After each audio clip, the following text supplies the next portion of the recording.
Indian cricket team में हालात मौसम से ज़्यादा तेज़ी से और बगैर किसी वार्निंग के बदल रहे हैं। अभी कुछ अर्सा कबल इंडियन ऑलराउंडर हार्दिक पांड्या को इंडियन प्रीमियर लीग के दौरान रोहित शर्मा की जगह मुंबई इंडियंस का कप्तान बनाया गया था, जिसके बाद शायकीन इन्हें हर ग्राउंड पर तनकीद का निशाना बना रहे थे। लेकिन हार्दिक ने अमेरिका और वेस्टइंडीज़ में मुनक्कदा T20 वर्ल्ड कप में शानदार वापसी की, यहाँ तक कि कुछ लोगों ने इन्हें वर्ल्ड कप का हीरो भी करार दिया। हार्दिक ने इस पूरे टूर्नामेंट में अहम किरदार अदा किया।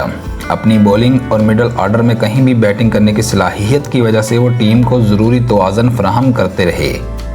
उन्होंने फाइनल मैच में अहम ओवर्स करवाकर टीम की फतह में अहम किरदार अदा किया, खासतौर पर मैच का आखिरी ओवर और उसमें डेविड मिलर की विकेट।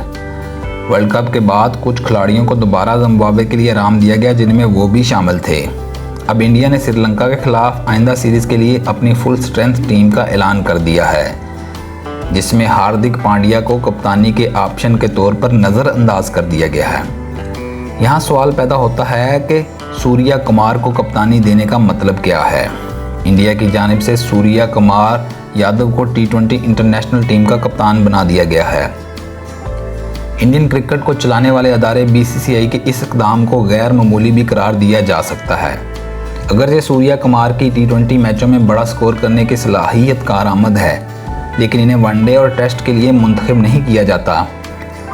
इन्हें अब तक 50 ओवर के एक रोज़ा फॉर्मेट और टेस्ट क्रिकेट में महदूद मौके दिए गए हैं, लेकिन वो अपनी जगह मुस्तहकम करने के लिए कुछ खास नहीं कर सके।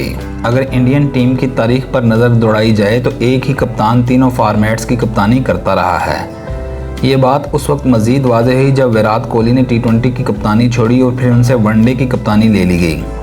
बाज़ उन्होंने टेस्ट क्रिकेट की कप्तानी से भी इस्तीफ़ा दे दिया। हार्दिक को किसी भी वाइट बॉल फॉर्मेट का नायब कप्तान नहीं बनाया गया है। उनकी जगह T20 वर्ल्ड कप ना खेलने वाले शुभमान गिल को नायब कप्तान बनाया गया है। ऐसे में ये वाज़ेह है कि BCCI का मानना है कि शुभमान गिल मुस्तकबिल में तमाम फॉर्मेट्स के कप्तान बन सकते हैं। अगर हम बात करें कि पांड्या को क्यों नज़रअंदाज किया गया है, तो पांड्या के हवाले से फ़िटनेस से मुतल्लिक़ खदशात मौजूद हैं। पांड्या के लिए ऑलराउंडर के तौर पर अपना किरदार अदा करना अब इतना आसान नहीं रहा। कभी कभी तो पांड्या पूरी सीरीज़ नहीं खेल पाते थे, फिर उन्होंने सख्त मेहनत की और वापसी की। बाज़ औक़ात इन्हें बॉलिंग छोड़कर सिर्फ बल्लेबाज के तौर पर खेलना पड़ा था। कहा जा रहा है कि नए हेड कोच गौतम गंभीर ने ख़ास तौर पर सूर्या कुमार को कप्तान बनाने की दरख्वास्त नहीं की थी, बल्कि उन्होंने पांड्या जैसे खिलाड़ी के साथ काम करने पर अपनी बेचैनी का इजहार किया था, जो फिटनेस और इंजरीज की वजह से टीम का मुस्तकिल हिस्सा नहीं रहे। हार्दिक पांड्या ने दौरा श्रीलंका के दौरान वनडे से वक्फे की दरख्वास्त की थी और BCCI ने उनकी दरख्वास्त मान ली, लेकिन ये कहना मुश्किल है कि अगले वनडे इंटरनेशनल में क्या सूरत हाल होगी। पांड्या की वापसी की बात करें तो क्या हार्दिक पांड्या ऑलराउंडर के तौर पर टीम में वापस आ सकेंगे? पांड्या की सलाहियतों को देखें तो ये कहा जा सकता है कि इनकी वापसी ज़रूर होनी चाहिए, लेकिन ये भी वाज़ेह है कि इंडिया के पास इस वक्त पहले से कहीं ज़्यादा ऑलराउंडर ऑप्शंस मौजूद हैं। इस शोबे में इंडिया के पास शिवम दुबे, अक्षर पटेल, वाशिंगटन सुंदर और रियान पराग जैसे खिलाड़ी दस्तयाब हैं। ये तमाम खिलाड़ी श्रीलंका सीरीज़ के लिए दोनों टीमों में शामिल हैं।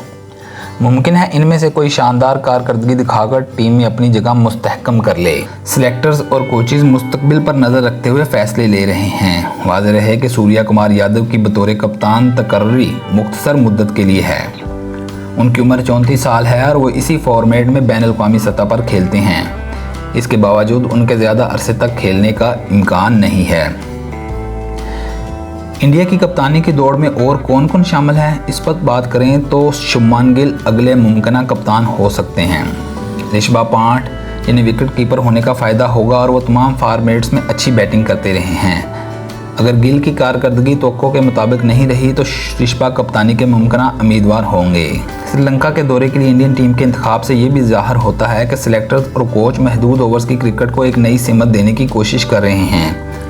रोहित शर्मा, विराट कोहली और रविंद्र जडेजा की T20 इंटरनेशनल से रिटायरमेंट के बाद नौजवान खिलाड़ियों के लिए IPL और डोमेस्टिक क्रिकेट में परफॉर्म करने के दरवाजे खुल गए हैं। इसके अलावा संजू सैमसन के वनडे टीम में मुंतखब ना होने की हकीकत भी दिलचस्प है। इस 30 साल खिलाड़ी में यकीनी तौर पर अब भी क्रिकेट बाकी है। बैनुल-अक़वामी क्रिकेट में अपने डेब्यू के 9 सालों में उन्होंने सिर्फ 16 वनडे और 28 T20 इंटरनेशनल मैचेस खेले हैं। टीम में जगह के लिए मुकाबला है और कई विकेट कीपर्स की मौजूदगी जिनकी फॉर्म बेहतर रही है। इसका मतलब उनका कैरियर मुख्तसर हो गया है। अब ये नज़र आ रहा है कि सिलेक्टर कोचेज भी पीछे मुड़कर देखने की बजाय आगे की सोच रहे हैं। अभिषेक शर्मा का मामला भी दिलचस्प है। उन्होंने हाल ही में जिम्बाब्वे के दौरे पर शानदार सेंचुरी स्कोर की थी, लेकिन वो श्रीलंका की सीरीज से बाहर हो चुके हैं। लेकिन अभिषेक अभी नौजवान हैं और इन्हें अपने वक्त का इंतज़ार करना पड़ेगा।